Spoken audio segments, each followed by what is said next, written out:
Hello there, guys and girls. So this is PapaNog, and today we're going to be discussing Anima, the Reign of Darkness. What is Anima, the Reign of Darkness? This is an action RPG that you can play on your mobile device or a tablet.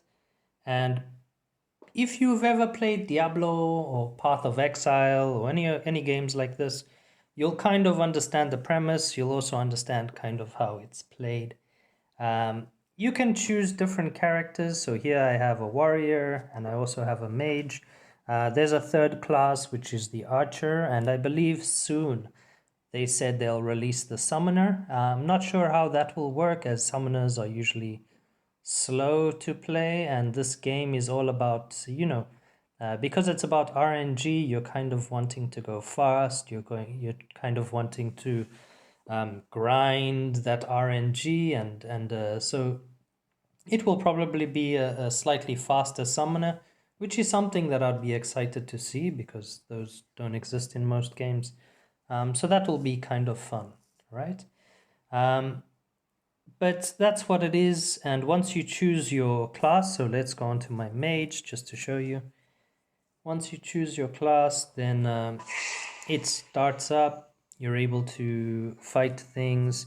Here you can see I chose, you can mix them up as well. So you can choose like a mage warrior or mage archer or any of the other combinations if you choose the other classes. And then you level up the skills. So you can see this is my main skill. I need to level up Magic Missile to improve my main skill. I also need to upgrade Magic Orbit to improve my main skill. So it kind of synergizes the same way that you'll find in Diablo.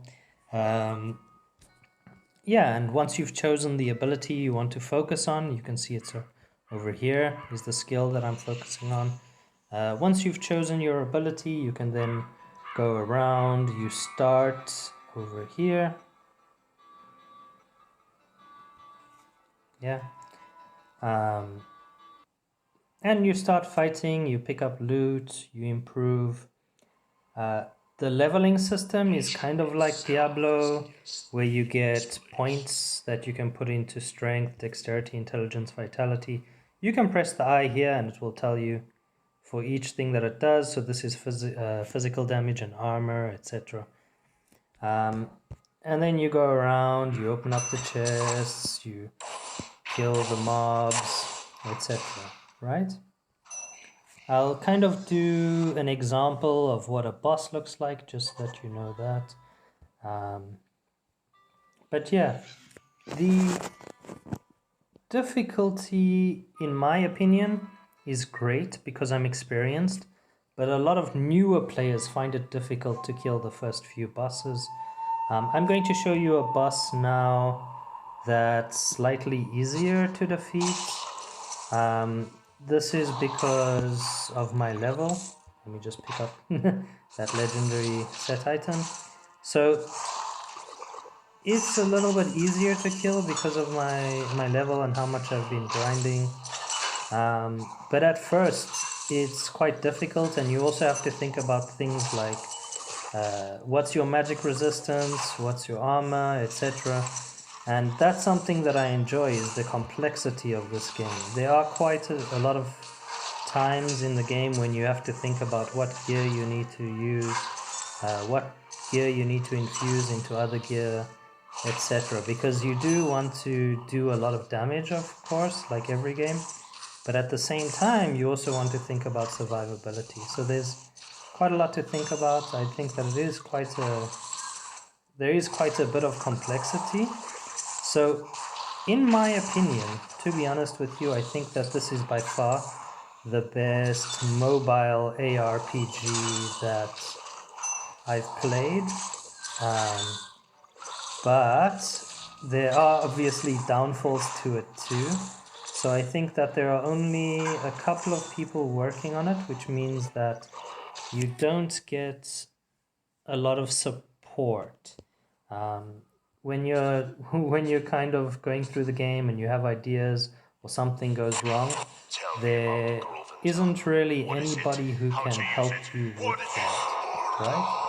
In this boss example, I won't kill him immediately. I'll try to keep him alive a bit so you can see the different kinds of things you face, and I'll try not to die as well. Oh no, oh, whoopsie. But yeah, so you can see there's like different, you can't see it here, but there are different phases. He goes down after you do a certain amount of damage. Then there are 3, he shoots lasers, etc. So there's quite a bit of complexity to it, and it can be fun to play. I think that the biggest grief I have with it, the thing that I think is least exciting about it, is in terms of balance. The game is not very balanced. It's very clear that mages are the strongest. They probably do the highest damage, have the most survivability. So I would say that it needs to be a little bit more balanced. That being said, it is fun focusing on one skill, just like Path of Exile, because then you can,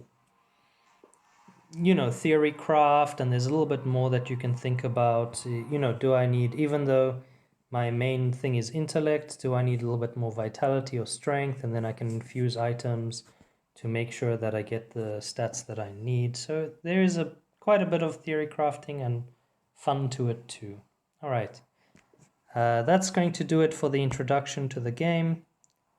Thank you so very much for watching. Ciao for now, guys. Bye bye.